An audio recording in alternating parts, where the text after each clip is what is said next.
राज्य व केंद्र शासनाच्या सर्वसामान्य नागरिकांना विविध कल्याणकारी योजनांच्या माध्यमातून लाभ मिळवून देत आहे।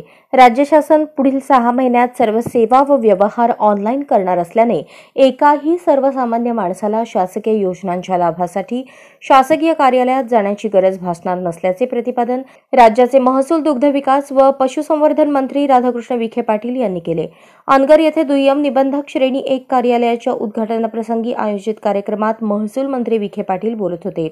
यावेळी आमदार सर्वश्री राजन पाटील, दीपक साळुंखे, अमरसिंह पंडित, जिल्हा परिषदेचे माजी अध्यक्ष बळीराम साठे, अभयसिंह शेळके पाटील, प्रकाश चौरे, अजिंक्य राणा पाटील, विक्रांत पाटील यांच्यासह अन्य मान्यवर व्यासपीठावर उपस्थित होते। यापुढील काळात राज्यात व सोलापूर जिल्ह्यात मोजणीची प्रलंबित असलेली सर्व प्रकरणे त्वरित निकाली निघणार आहेत।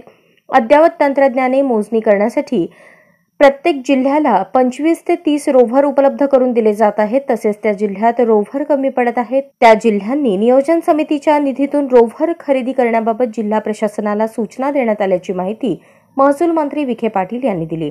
अनगर येथील नागरिकांची मागणी तसेच लोकप्रतिनिधींनी केलेला पाठपुरावा यामुळे दुय्यम निबंधक कार्यालय श्रेणी 1 येथे निर्माण करण्यात आले असून त्या कार्यालयाचे उद्घाटन झाल्याची घोषणा महसूल मंत्री विखे पाटील यांनी केली। अनगरला अप्पर तहसील कार्यालयही मंजूर करत असल्याची घोषणा यावेळी त्यांनी केली। प्रारंभी माजी आमदार राजन पाटील यांनी प्रास्ताविक केले।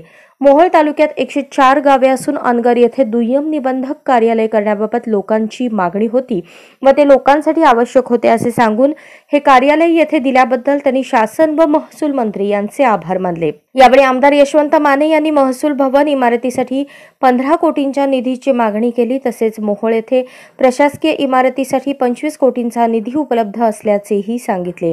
तर आमदार राजेंद्र राऊत यांनी पशुखाद्य व दुधाच्या दरात खूप मोठी तफावत असून दुधाला जादा दर देण्याची मागणी केली।